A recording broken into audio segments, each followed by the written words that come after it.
محترم احبہ، نماز کسی حال میں معاف نہیں۔ بیماری کی حالت میں بھی نماز فرض ہے۔ کھڑے ہو کر نہیں پڑھ سکتے تو بیٹھ کر پڑھیں، بیٹھ کر نہیں پڑھ سکتے تو لیٹ کر پڑھیں، پانی نہیں ہے تو تیمم کر لیں۔ نماز تو میدان جنگ میں بھی معاف نہیں ہے۔ محترم احبہ، نماز چھوڑنا تو بہت بڑی بات ہے، تارک الصلاح ہونا تو کجا۔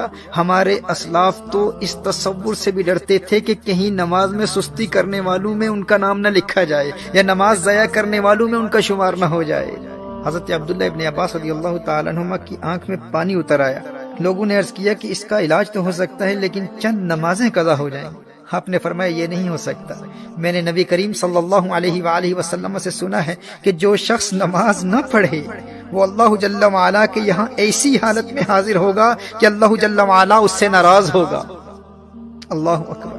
کہا کہیں میرا اللہ ناراض نہ ہو جائے۔ حدیث شریف میں آتا ہے نا کہ من لقی اللہ وہو مودع للصلاۃ، جو اللہ جل وعلا سے یوں ملاقات کرے کہ وہ نماز کو ضائع کرنے والا ہو تو اللہ جل وعلا اس کی کسی نیکی کی پرواہ نہیں کرتا۔ وہ خود کو نیکوکار سمجھے گا کہ میری اور تو بہت نیکیاں ہیں، ٹھیک ہے میری نماز قضا ہو گئی تھی لیکن میں نیک تو ہوں، میں صدقات دیتا ہوں، میں نے مسجدیں بنائی ہیں، میں خدمت خلق بجا لاتا ہوں، میرے اخلاق اچھے ہیں، یعنی اس کی اور بے شمار نیکیاں ہوں گی۔ وہ روزے دار بھی ہوگا، اس نے حج بھی کیا ہوا ہوگا، وہ خدمت خلق بھی بجا لاتا ہوگا، صدقات بھی دیتا ہوگا۔ وہ کہے گا کہ میری اور بے شمار نیکیاں ہیں، میں ایک اچھا انسان ہوں، کبھی کسی پر ظلم نہیں کیا، میں نے کبھی کسی کو مارا نہیں ہے، میں نے کسی کو کوئی تکلیف نہیں پہنچائی۔ کہا کہ اگر وہ تارک الصلاح ہے، اگر اس کی نمازیں ضائع ہو جاتی ہیں، اگر وہ نمازیں قضا کرتا ہے تو اللہ جل وعلا کو قیامت کے روز اس کی کسی اور نیکی کی پرواہ نہیں ہوگی۔ یہ حضور اکرم صلی اللہ علیہ وسلم کی حدیث ہے۔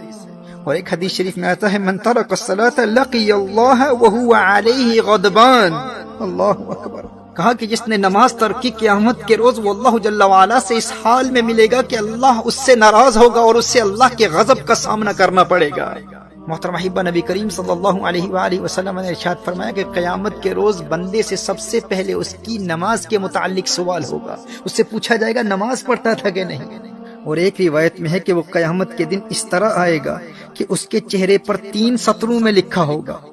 پہلی سطر میں لکھا ہوگا اے اللہ کے حق کو ضائع کرنے والے، اور دوسری سطر میں لکھا ہوگا اے اللہ کے غضب کے ساتھ مخصوص، اور تیسری سطر میں لکھا ہوگا کہ جس طرح تو نے دنیا میں اللہ کے حق کو ضائع کیا اسی طرح آج تو اللہ کی رحمت سے مایوس ہوگا، آج تو اللہ کی رحمت سے مایوس ہوگا۔ میں حضرت ابن عباس رضی اللہ تعالیٰ عنہما کے حوالے سے عرض کر رہا تھا کہ آنکھ میں پانی اتر آیا اور لوگوں نے عرض کیا کہ اس کا علاج یہ ہے کہ چند دنوں کی نمازیں قضا ہو جائیں گی۔ فرمایا یہ نہیں ہو سکتا، کیونکہ میں نے نبی کریم صلی اللہ علیہ وسلم سے سنا ہے کہ جو شخص نماز نہ پڑھے وہ اللہ جل وعلا کے یہاں ایسی حالت میں حاضر ہوگا کہ اللہ اس سے ناراض ہوگا۔ محترم احبہ، اگرچہ ان کے اس عذر کی وجہ سے نماز چھوڑنا ان کے لیے جائز تھا، وہ اس عذر کی وجہ سے ہرگز تارک الصلاۃ نہ ہوتے، لیکن انہیں اس بات کا خوف تھا کہ کہیں نماز ضائع کرنے والوں میں میرا شمار نہ ہو جائے۔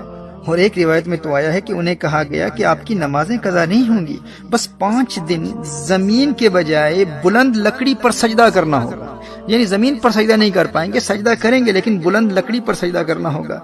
تو حضرت عبداللہ ابن عباس رضی اللہ تعالیٰ عنہما نے ارشاد فرمایا 1 رکعت بھی اس طرح ادا نہیں کروں گا۔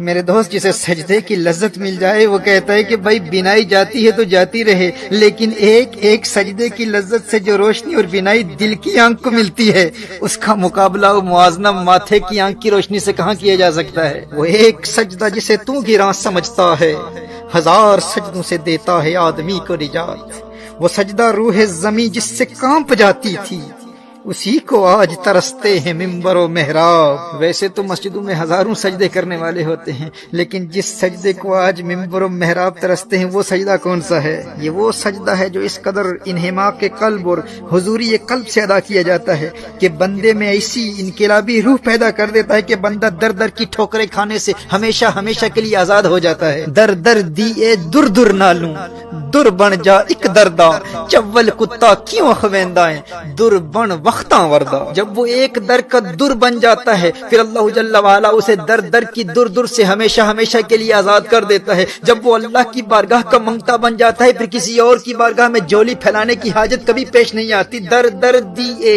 در در نالوں در بن جا ایک دردا، چول کتا کیوں خویندہ ہیں در بن وقتاں وردہ۔ وہیں سجدہ ہے لائی کے اہتمام کہ ہو جس سے ہر سجدہ تجھ پہ حرام، وہی سجدہ ہے لائی کے اہتمام کہ کے ہو جس سے ہر سجدہ تجھ پہ حرام۔